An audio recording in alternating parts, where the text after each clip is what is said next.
देखो इसका सॉल्यूशन ध्यान देना। क्वेश्चन में दिया है कि कोई वस्तु है, बताओ दिशा कौन किधर होता है, बताओ। इधर ईस्ट हो जाएगा, इधर वेस्ट, इधर नॉर्थ, इधर क्या हो जाएगा साउथ। बताओ वस्तु पहले किधर गया, ईस्ट की दिशा में। कितना बताओ, 30 मीटर गया है।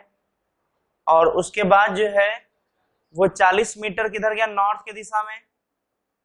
तो उसको भी ऐसे दिखा दो, 40 मीटर नॉर्थ की दिशा में गया। क्लियर ना। अब बताओ इसको मान लेते हैं कि ये r1 दूरी है, r1 वेक्टर है, और इसको मान लेते हैं ये r2 वेक्टर है। अब बताओ दोनों को देखो, ध्यान देना, दूरी क्या होता है,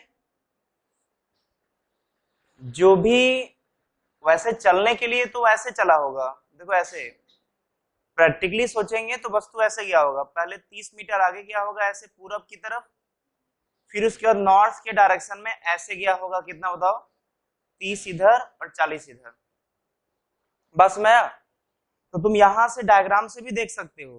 क्या बताओ कि यहाँ पर जो है दूरी क्या होता है। अगर ये r1 वेक्टर है और ये r2 वेक्टर है तो दूरी होता है r1 का मॉड वैल्यू प्लस r2 का मॉड वैल्यू, मतलब इसका परिमाण प्लस इसका परिमाण। दिशा से मतलब नहीं होगा, अगर दूरी पूछेगा तो यहाँ पर क्या हो जाएगा, 30 प्लस 40, ये आ जाएगा 70 मीटर। लेकिन बताओ वहीं अगर तुमसे विस्थापन पूछे, मतलब डिस्प्लेसमेंट पूछे, तो विस्थापन इक्वल टू दोनों को वेक्टर के साथ जोड़ेंगे। अब बताओ एक है, डायरेक्ट भी आंसर ला सकते हो और यहां से भी ला सकते हो। देखो यहां से अगर डायरेक्ट लाना होगा, क्योंकि दो ही वेक्टर है, दो वेक्टर में डायरेक्ट हम लोग क्या करते हैं, जब दो वेक्टर 90 डिग्री पर होते हैं, देखो इसको और आगे बढ़ाओगे तो इन दोनों वेक्टर के बीच का कोण कितना आएगा, 90 डिग्री। अब बताओ जब दो वेक्टर 90 डिग्री पर होते हैं तो उसका रिजल्टेंट मान लो यही है, बताओ वो कितना हो जाएगा, 30 का स्क्वायर प्लस क्या। कब, जब दो वेक्टर 90 डिग्री पर होते हैं तो यही फॉर्मूला होता है उसके परिमाण का। तो ध्यान देना, अगर इसको वेक्टोरली जोड़ेंगे तो वो हो जाएगा, यहां सॉल्व करोगे तब भी 50 आएगा। तुम यहां से देखना चाहते हो, देखो ऐसे लिखोगे, देखो ध्यान देना, दोनों को जोड़ना है ना। बताओ ये किस डायरेक्शन में है, एक्स की दिशा में। इसको इधर मान लो एक्स और इधर मान लो वाई, तो ये किस दिशा में है, एक्स। और जो एक्स की दिशा में होता है उसको 30 आई कैप लिखते हैं, फिर बीच में प्लस। अब बताओ ये किधर है, वाई की दिशा में, तो वाई की दिशा में क्या होगा, 40 जे कैप। समझ में आया कि नहीं। अब बताओ ये तो आ गया विस्थापन, लेकिन ध्यान देना आई और जे तो क्वेश्चन में दिया नहीं था, देख लो आई और जे, आई कैप जे कैप दिया है क्या क्वेश्चन में, नहीं दिया है। तो इसका हम लोग मैग्नीट्यूड बताएंगे। तो ध्यान देना विस्थापन का, देखो पूरा आंसर क्या होगा विस्थापन का। एक तो देखिए तरीका ये हो गया था, दूसरा हम इस वाले तरीके से आई कैप जे कैप के फॉर्म में लिख के बता रहे हैं दूसरे तरीके से। देखो ये जो आ रहा है विस्थापन या डिस्प्लेसमेंट, वो आ जाएगा 30 आई कैप प्लस 40 जे कैप। अब देखो इसका मैग्नीट्यूड भी बताना होगा तुम्हें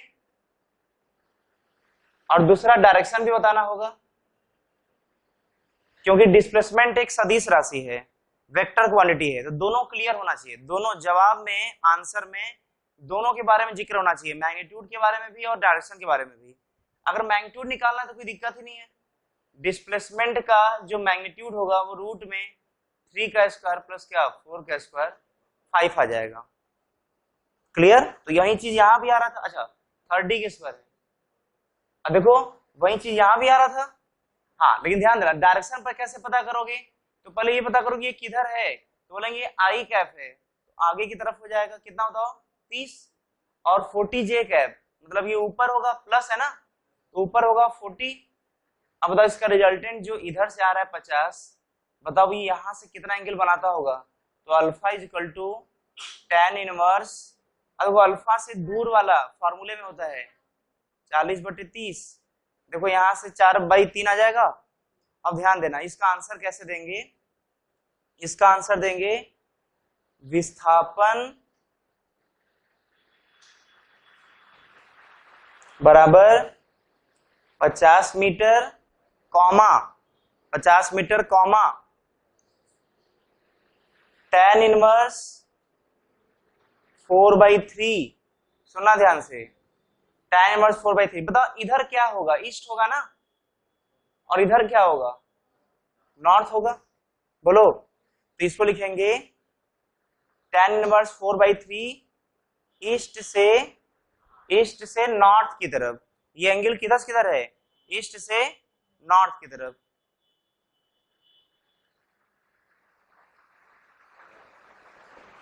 देखो आंसर ये पूरा है, ये पूरा आंसर में शामिल होगा। मतलब तुम्हें जवाब देना है, ये सब कुछ का इन सब का जवाब देना होगा। क्लियर ना, इसको नोट कर लो, फिर आगे बढ़ते हैं।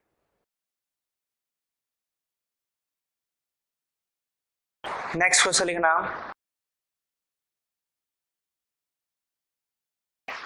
ध्यान देना। क्वेश्चन में क्या दिया हुआ है, क्वेश्चन दिया है दो डायरेक्शन में गया है। पहला गया है, अच्छा पहले डायरेक्शन देख लो, यही है ना। अब दो डायरेक्शन कौन कौन सा है बताओ। पहला वो साउथ की दिशा में गया है, कितना बताओ, 5 मीटर। फिर उसके बाद वो पश्चिम की दिशा में 12 मीटर गया है। क्वेश्चन दिया है ऐसा। अब बताओ पश्चिम की दिशा में 12 मीटर गया है, तो देखो पहले 5 मीटर नीचे आया होगा, फिर वो यहां से ऐसे गया होगा। लेकिन हम लोग जो यहां से ऐसे इधर गया होगा पश्चिम में, यहीं से पश्चिम इधर है ना, तो पश्चिम की दिशा में 12 मीटर गया होगा, उसको हम लोग यहां ना बना करके, हम लोग का आदत है कि हम लोग सभी वेक्टर का टेल ओरिजिन पर रख करके वो जिधर जाता है उधर जाने देते हैं। ध्यान देना, तुमसे विस्थापन पूछ रहा है, दूरी पूछ रहा है तो कोई दिक्कत ही नहीं है। दूरी पूछ रहा है तो सिंपल सा जितना जितना गए दोनों को जोड़ दो। जैसे 5 मीटर और 12 मीटर, तो जो आएगा वो आंसर है। तो इसके बारे में नहीं सोचना है, मेन है विस्थापन। अब विस्थापन एक सदिश राशि है, इसको जो है सदिश के नियम के अनुसार जोड़ना पड़ेगा। बात समझ आ रहा है, तो सदिश के नियम के अनुसार इसको जोड़ना पड़ेगा। इसे देखो, इसको हम लोग ऐसे बनाते हैं। अब बताओ ये क्या होगा, तो बोलेंगे दोनों वेक्टर जितने जितने गए होंगे दोनों को जोड़ देंगे वेक्टर के साथ। अब बताओ दूसरा जो गया होगा 12 मीटर इधर, तो चूंकि जोड़ना है तो बताओ वेक्टर को जोड़ने का तरीका कि सभी के टेल को ओरिजिन पर रखो, एक नीचे जा रहा है एक इधर जा रहा है।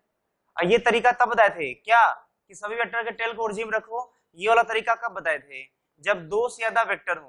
क्लियर ना, लेकिन तुम दो में भी यूज कर सकते हो, ऐसा नहीं कि दो में तुम यूज करोगे तो वो गलत आ जाएगा। बस मारा ना, तो बताओ यहाँ पर ये कितना गया है 12 मीटर। अब बताओ इन दोनों का परिमाण बीच में जाएगा, इन दोनों परिमाण कितना होगा, रूट में 5 का स्क्वायर प्लस 12 का स्क्वायर। अब देखो इसको हल करना, ये 13 मीटर आ जाएगा। अच्छा अब ध्यान देना, यहां से अगर तुम कोण निकालना चाहते हो, मान लो ये अल्फा, तो ध्यान देना परिमाण तो आ गया। बताओ परिमाण कितना आया इसका, 13 मीटर।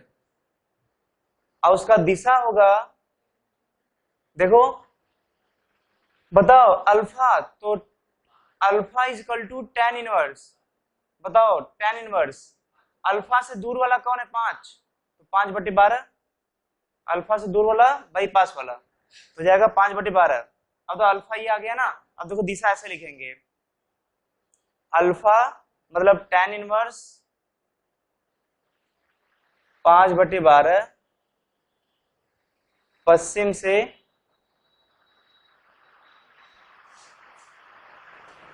दक्षिण की ओर।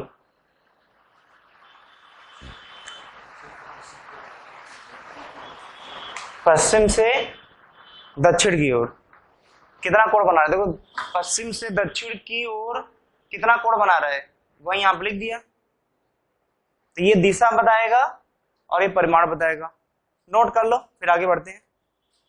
अब नए टॉपिक पर चलते हैं। हम लोग अभी क्या क्या सीख लिए, पहला दूरी और दूसरा विस्थापन, मतलब डिस्टेंस और डिस्प्लेसमेंट, ये दोनों सीख चुके हैं। अब हम लोग आते हैं दो हेडिंग और, कौन कौन सा, एक आएगा औसत चाल, इसको एवरेज स्पीड बोलेंगे, एवरेज स्पीड,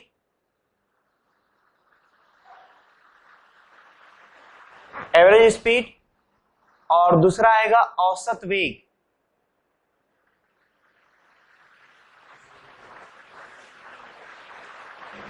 एवरेज वेलोसिटी। अब ध्यान देना, औसत चाल ये होगा तय की गई दूरी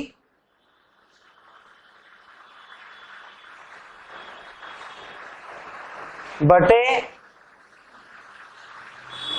पूरा समय, तय की गई दूरी बटे समय। समय मतलब ध्यान देना, जितना समय में ये पूरा दूरी तय करेगा, जितने समय में इतना दूरी, जो भी दूरी होगा, जो भी दूरी तय करेगा उसमें जितना समय लगेगा उसी समय से क्या करेंगे हम लोग, भाग देंगे। ध्यान देना, औसत वेग का ये होता है विस्थापन, तय किया गया विस्थापन बटे, अब विस्थापित होने में मतलब विस्थापन में, डिस्प्लेसमेंट में जितना समय लगेगा उसी से क्या कर देंगे, भाग दे देंगे। दोनों में अंतर समझ आ रहा है ना? ये होगा दूरी बटा समय, जबकि औसत वेग होगा विस्थापन बटा समय। ध्यान देना, औसत चाल आएगा, एवरेज स्पीड आएगा डिस्टेंस अपॉन टाइम, और औसत वेग आएगा डिस्प्लेसमेंट अपॉन टाइम। अब ध्यान देना, जो तय की गई दूरी है ये भी एक अदिश राशि है, समय भी एक अदिश राशि है। जब दोनों स्केलर क्वांटिटी है तो उस केस में जो आने वाला वैल्यू है वी एवरेज, तो वो भी क्या आएगा, स्केलर आएगा। तो पहला पॉइंट, इसका जो क्वांटिटी होगा किसका, वी एवरेज, एक स्केलर मतलब अदिश राशि होगा।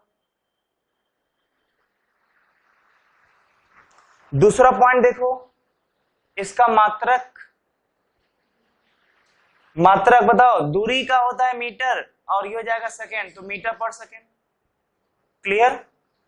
अब ध्यान देना, अगर इसका अदिश राशि है तो इसका कोई दिशा तो होगा नहीं, और यहां पर जो मात्रक है मीटर पर सेकेंड, इसका देखो विमीय सूत्र देखना चाहते हो, विमीय सूत्र मतलब इसका डायमेंशन। तो ध्यान देना, मीटर का लेंथ होता है, लेंथ मतलब एल, और सेकेंड मतलब टाइम होता है, और टी का होता है, टाइम का होता है टी। ये जाएगा ऐसे। अब इसमें देखो, बताओ एवरेज वेलोसिटी, अब देखो ये चूंकि वेक्टर क्वांटिटी है, बताओ ये एवरेज वेलोसिटी या औसत वेग, ये बताओ सदिश राशि या वेक्टर क्वांटिटी क्यों होगा? क्योंकि देखो ये वेक्टर है और ये स्केलर है, और जब किसी सदिश में अदिश से भाग देंगे, ये सदिश है और ये अदिश है, सदिश में अदिश से भाग देंगे तो सदिश ही आता है, तो इसके पास दिशा होगा तो वहीं इसके पास भी दिशा हो जाएगा, हो जाएगा एवरेज वेलोसिटी। और ध्यान देना, इसलिए देखो यहाँ पर एरो दिखा रहे हैं, तो जो एवरेज वेलोसिटी होगा, एवरेज वेलोसिटी वो क्या होगा, एक सदिश राशि होगा क्योंकि उसके पास दिशा है, और दूसरा है इसका जो मात्रक होगा, यूनिट होगा, इसका यूनिट आएगा मीटर पर सेकेंड, मतलब यूनिट में कोई अंतर नहीं है, जो इसका यूनिट है वही इसका यूनिट होगा, दोनों का मात्रक एक ही रहेगा। विमीय सूत्र, ध्यान देना, इसका भी विमीय सूत्र आएगा, मतलब एवरेज वेलोसिटी का विमीय सूत्र, ध्यान देना ऐसे, इसी को बोलते हैं विमीय सूत्र, इसका मतलब विमीय सूत्र होता है। तो क्या हो जाएगा ये, एल टी की पावर -1। क्लियर ना? तो दोनों को एक साथ नोट कर लो, कौन क्या क्या होता है। अब देखो ध्यान देना,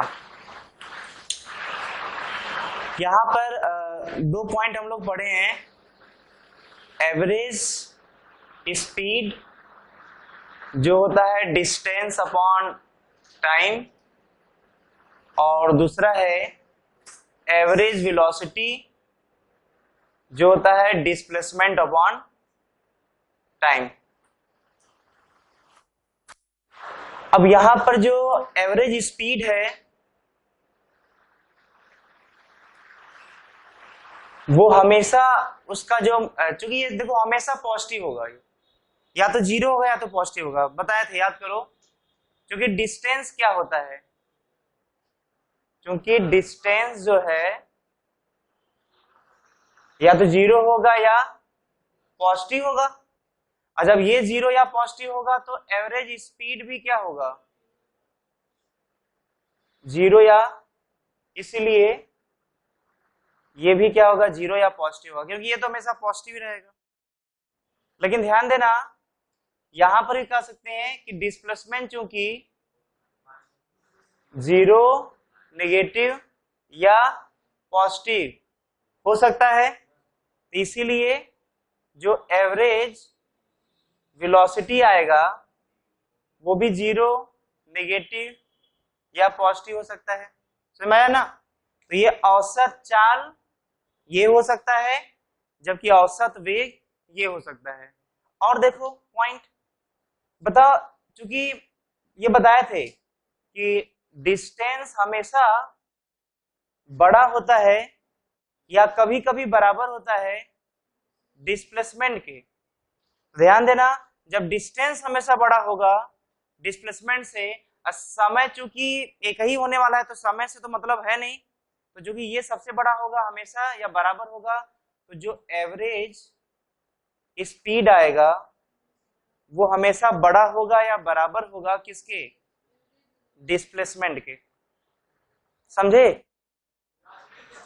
हाँ, क्या चीज, एवरेज वेलोसिटी हो गया। अब देखो ध्यान देना, एवरेज स्पीड और एवरेज वेलोसिटी में सबसे बड़ा मतलब जो बड़ा होगा वो क्या होगा, एवरेज स्पीड, या कभी कभी क्या होगा, बराबर होगा। और ध्यान देना अभी आगे तुम्हें पढ़ाएंगे, अभी देखो एवरेज स्पीड या चाल के पहले औसत आ रहा है, वेग के भी पहले औसत आ रहा है ना। अभी आगे इसके बाद हम लोग पढ़ेंगे वेग और चाल, और इसके पहले औसत नहीं रहेगा जब आगे पढ़ेंगे तो। मतलब पहली बात ये दिमाग में रख लो कि औसत चाल या औसत वेग ये अलग होता है, वेग और चाल अलग होता है। ये कभी मत सोचना गलती से कि औसत चाल मतलब चाल ही होता है, नहीं। औसत वेग मतलब वेग होता है, नहीं। ये अलग है, ये अलग है, ये अलग है और ये अलग है।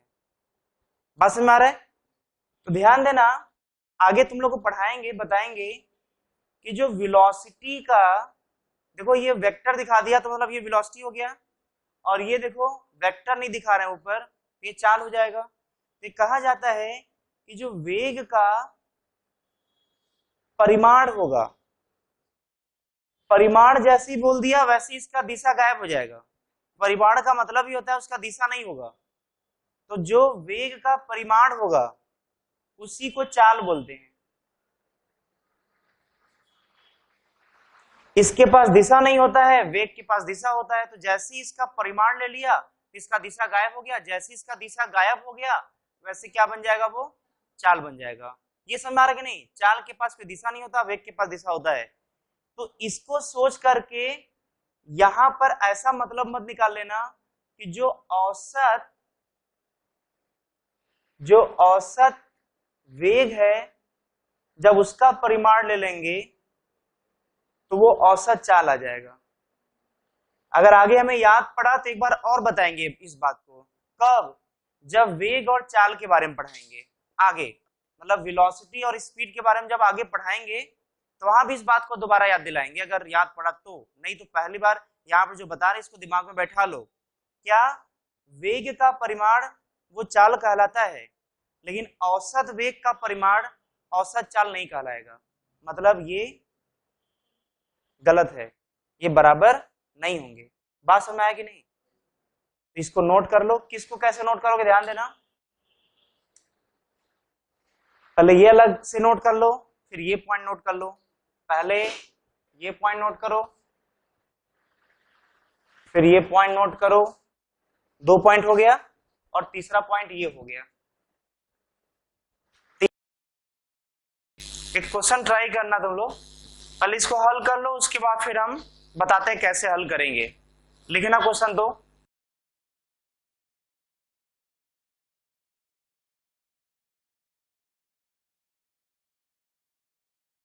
ध्यान देना।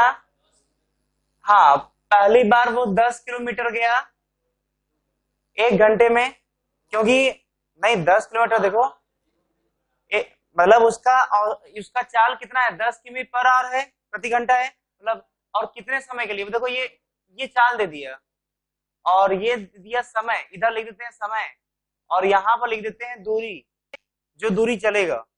अब व्यक्ति 10 घंटे प्रति घंटा के हिसाब से कितने घंटे के लिए, 2 घंटे के लिए चलता है। अब निकाल लो कितना दूरी तय करेगा, 1 घंटे में 10 किलोमीटर, तो 2 घंटे में 20, तो यही दूरी इक्वल टू, अब ये चाल हो गया 10, अब 2 घंटे। दूसरा देखो, दूसरा जो उसका चाल है 5 किलोमीटर प्रति घंटा, और कितने घंटे के लिए, 2 घंटे के लिए। तो बताओ इसका दूरी निकालना हो तो कितना जाएगा, तो 5 में 2 से गुणा कर दो, इंटू 5 किलोमीटर, ये आ गया 20 किलोमीटर। उसके बाद वो आराम करता है, आराम करने का मतलब कि उसको कुछ चला ही नहीं, उसका वेग 0 हो जाएगा, उसका चाल मतलब रुकने का मतलब आराम, मतलब उसका हो जाएगा चाल 0। कितने घंटे के लिए, 1 घंटे के लिए।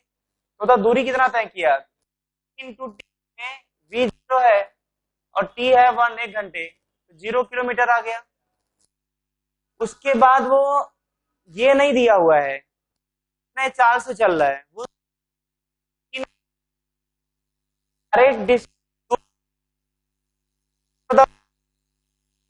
किलोमीटर दूरी दे दिया। अब ये बताओ कि तुमसे पूछ क्या रहा है, औसत चाल मतलब एवरेज स्पीड।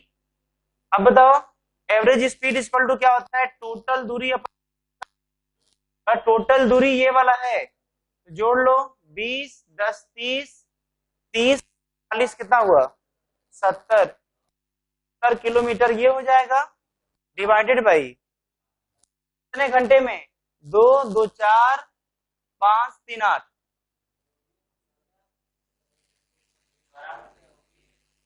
क्या चीज, एक बात और, इसमें जो आराम किया है वो वाला भी समय यात्रा के अंदर ही था, तो ऐसा नहीं करना कि इसको हटा देंगे।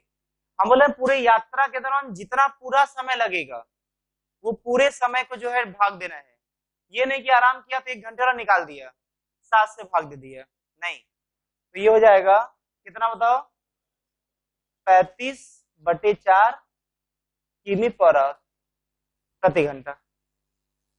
क्लियर ना, नोट कर लो।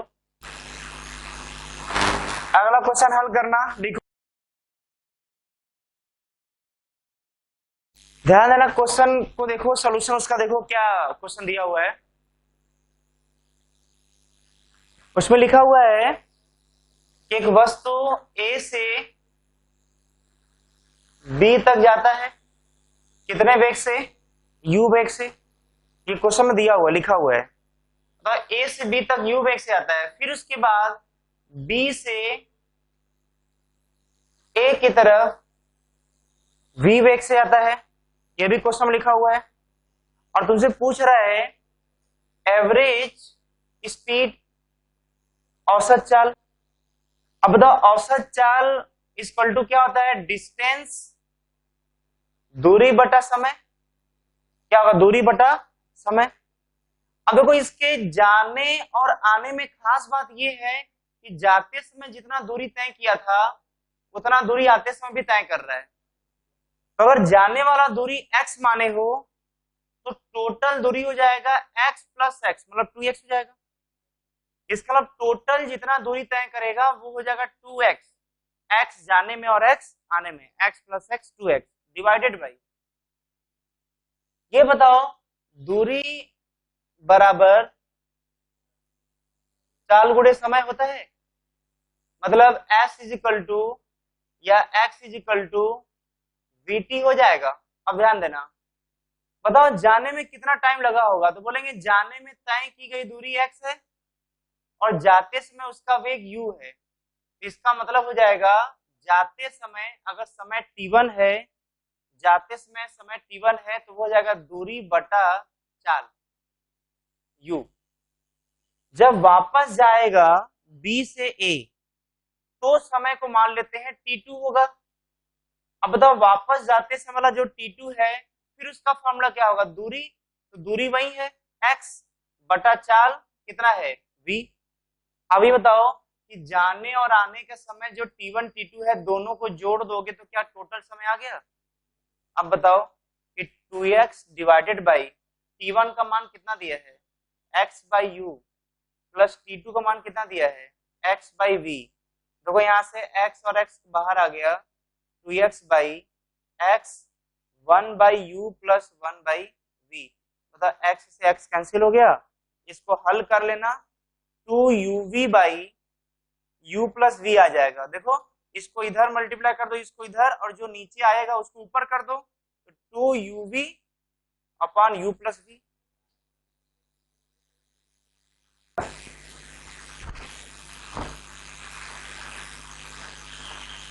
अगला क्वेश्चन ट्राई करो, देखो सॉल्यूशन ध्यान देना। क्वेश्चन बोल रहा है कि एक वस्तु दो समयांतराल बराबर समयांतराल, चलो दो बराबर समयांतराल है तो दोनों का समयांतराल t और t मान लो, मतलब ये भी चलेगा t समय में और ये भी चलेगा t समय में। किसी दूरी को बराबर समयांतराल में दूरी तय कर रहे हैं और पहला जो है उसको u चाल से चल रहा है और दूसरे वाले दूरी को v चाल से चल रहा है। ये क्वेश्चन दिया हुआ है u और v चाल से चल रहा है। अब ये बताओ क्वेश्चन में दिया है u और v और क्या बराबर है, क्या अलग दिख रहा है, स्पेशल समय, क्या समय अलग दिख रहा है कि जो समय इसमें लगा वही समय इसमें लगा। तो इसलिए क्या करना ना कि जो तुम्हें स्पेशल दिखे, जो बराबर दिखे या कुछ स्पेशल टाइप में दिखे उसी को हम लोग मान लेते हैं। इसके पहले जाने और आने में क्या सेम दिखा था, दूरी, तो उसी को x और x मान लिए थे और लास्ट में x कैंसिल हो गया था, हट गया था और v और u के टर्म में आंसर आया था। तो यहाँ भी वही काम करेंगे, यहाँ पे दो बराबर समय लग रहा है तो हम लोग t मान लेंगे समय, हम दूरी नहीं मानेंगे, हम t मान लेंगे। अब देखो जो जो दिया है वो तो क्वेश्चन में जो दिया है वो लिख दिया है यहाँ पर। अब ध्यान लगाओ कि क्वेश्चन पूछ क्या रहा है, औसत चाल एवरेज स्पीड क्या होता है, दूरी बटा समय, डिस्टेंस अपॉन टाइम। अब बता दूरी कितना होगा, देखो ये वाला जो दूरी आएगा वो दूरी आ जाएगा समय गुणे चाल ut, इसको x1 मान लो, और इसका समय गुणे चाल इसका आ जाएगा x2 इक्वल टू vt। अब बताओ जो x1 x2 दिया है ut और vt, तो क्या टोटल दूरी हो जाएगा ut प्लस vt, टोटल दूरी x1 प्लस x2 मतलब ut प्लस vt जोड़ दिया डिवाइडेड बाई टोटल समय t प्लस t, क्या हो जाएगा 2t, t बाहर निकाल दो, u प्लस v बाई क्या हो जाएगा 2 और t बाहर आ गया, t से t कैंसिल, इसका आंसर आएगा v प्लस यू बाई क्या 2। समझ आ गया, इसको नोट कर लेना और अगला क्वेश्चन हल करना, पहले इसको नोट कर लो। अगला क्वेश्चन लिखो,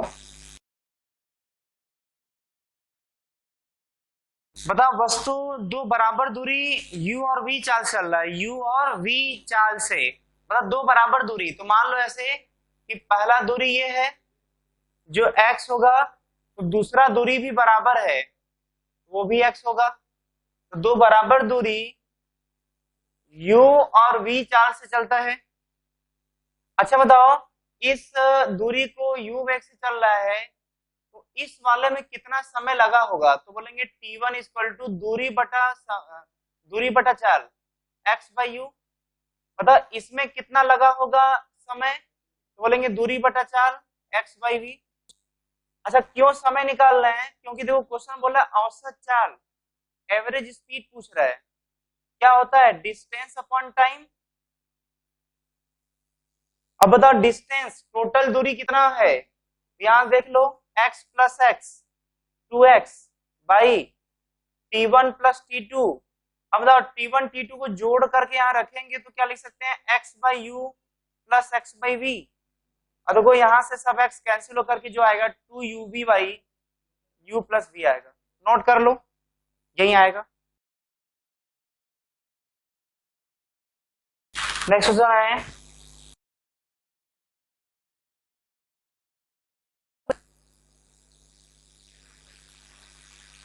ऐसा करो पूरा दूरी क्या मान लो 2x। अगर पूरा दूरी x मानोगे तब भी कोई दिक्कत नहीं है, चाहे तुम पूरा दूरी 2x मानो, 5x मानो, x मानो, जो मन करे वो मानो, क्या फर्क पड़ता है। तो जो कि 2x मानने से ये थोड़ा सही हो जाएगा कि जो आधा दूरी होगा उसको हम लोग x मान लेंगे। जब इसको x मानते तो ये x बाई 2 हो जाता। चलो अच्छा इधर ध्यान दो, बता इतना दूरी कितने वेग से तय कर रहा है, v1 से। उसके आगे देखो क्या लिखा हुआ है, जो बाकी का दूरी है उसको दो बराबर समय अंतराल में तय कर रहा है, तो उसको t और t मान लेते हैं। बोलो, बाकी का जो बचा हुआ दूरी है उसको बराबर बराबर समय अंतराल में वो तय कर रहा है, कितने कितने वेग से, v2 और v3 वेग से। तो क्वेश्चन पूछ रहा है कि एवरेज स्पीड क्या होगा, औसत चाल क्या होगा। फिर आ जाओ अपने फॉर्मूले पर, बताओ फॉर्मूला क्या होता है, टोटल दूरी बटा टोटल समय। तो टोटल दूरी क्या माने हो, तो 2x रख दो। जो टोटल समय होगा, समय देखो 3 पार्ट में डिवाइड हो जाएगा समय, एक ये वाला समय, दूसरा ये समय, और तीसरा ये समय।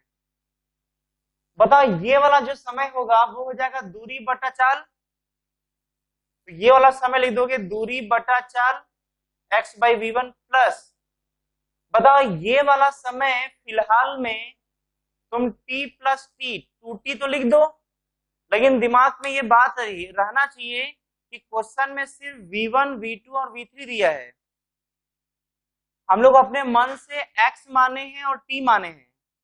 तो आंसर जब लाओगे इसका तो उस आंसर में न t दिखना चाहिए न x दिखना चाहिए, सिर्फ 3 चीज दिखना चाहिए, और वो 3 है v1 v2 और v3।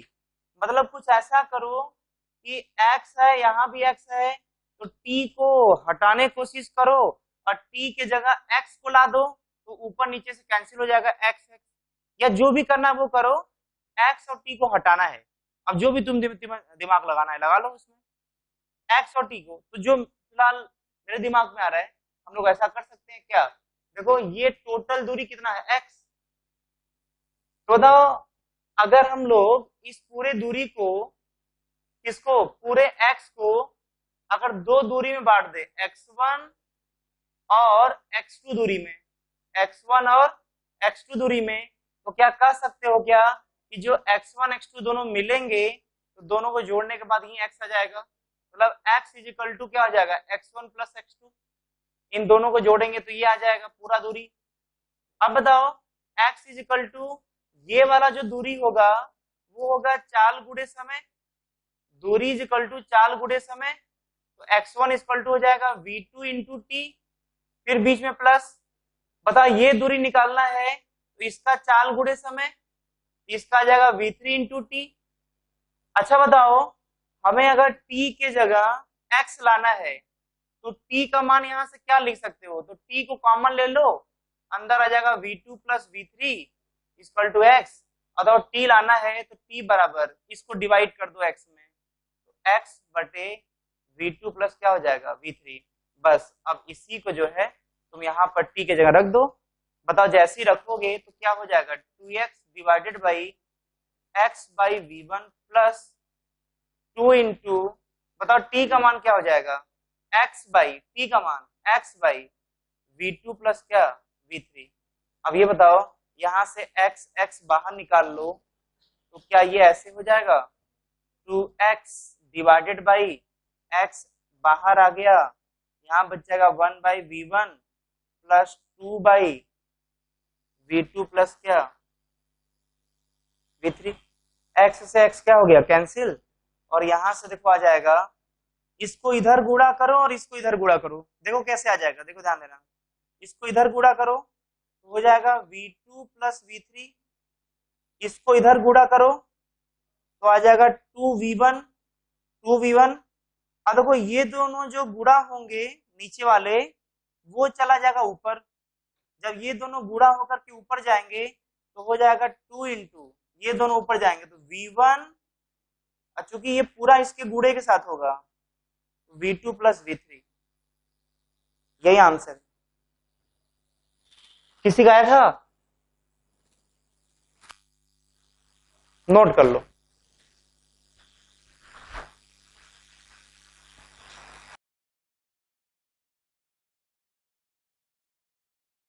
अगला क्वेश्चन लिखना।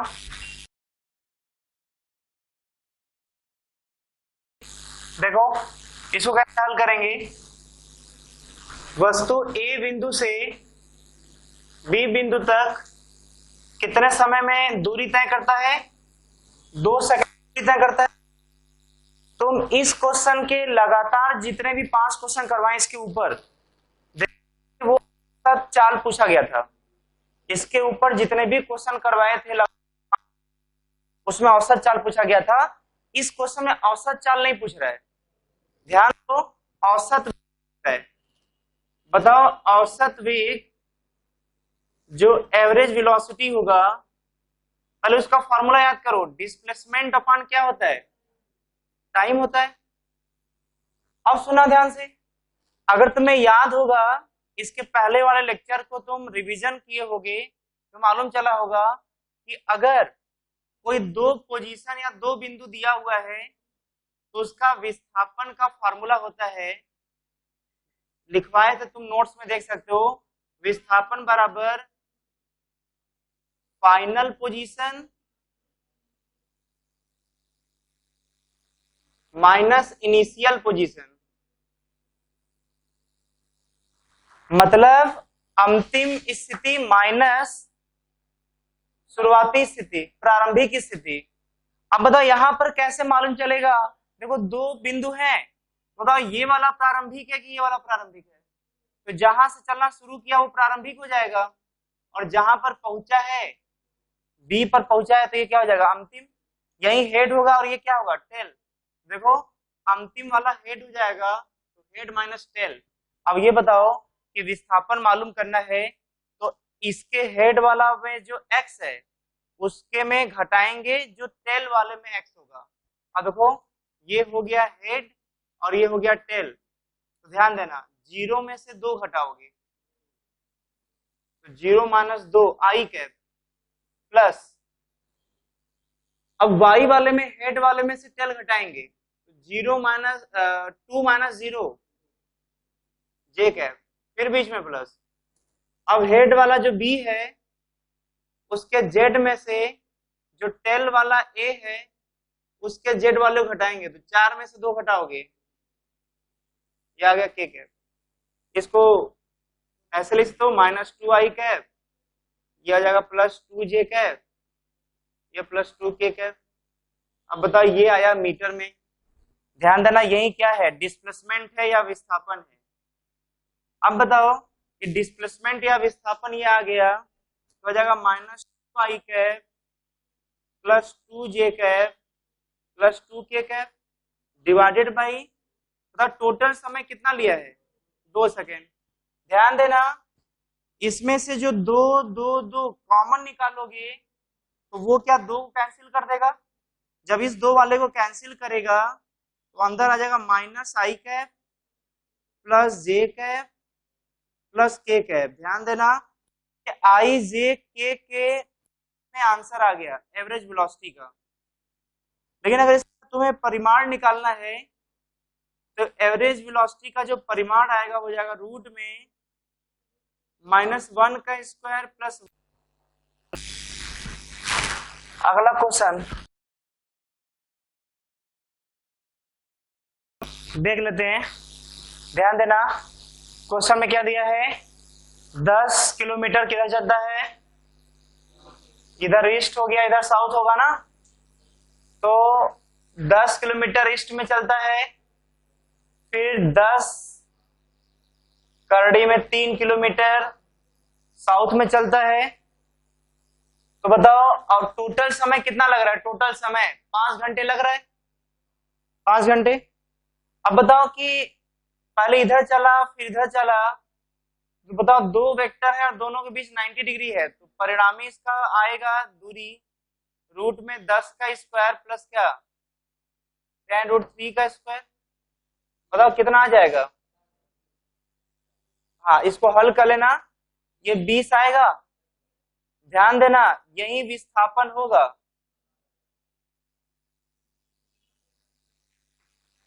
दूरी पूछता तब तो दूरी में कोई दिक्कत ही नहीं था, 10 में 10√3 को जोड़ देते बस, कोई ऐसा रूट में ऐसा निकालने की जरूरत नहीं था वहां पर। लेकिन विस्थापन पूछेगा तो हम लोग ऐसे ही निकालेंगे, ऐसे। तो विस्थापन आ गया इतना। ध्यान देना, जो एवरेज वेलोसिटी होगा, एवरेज वेलोसिटी विस्थापन बटे समय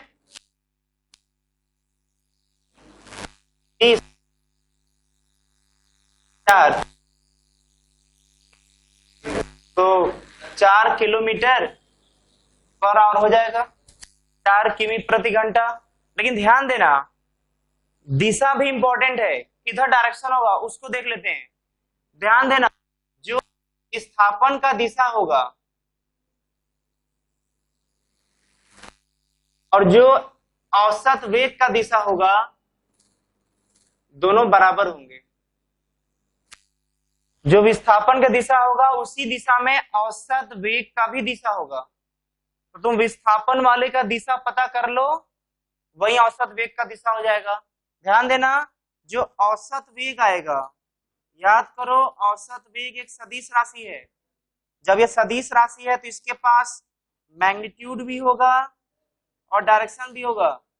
अभी जो आया है वो सिर्फ मैग्नीट्यूड है।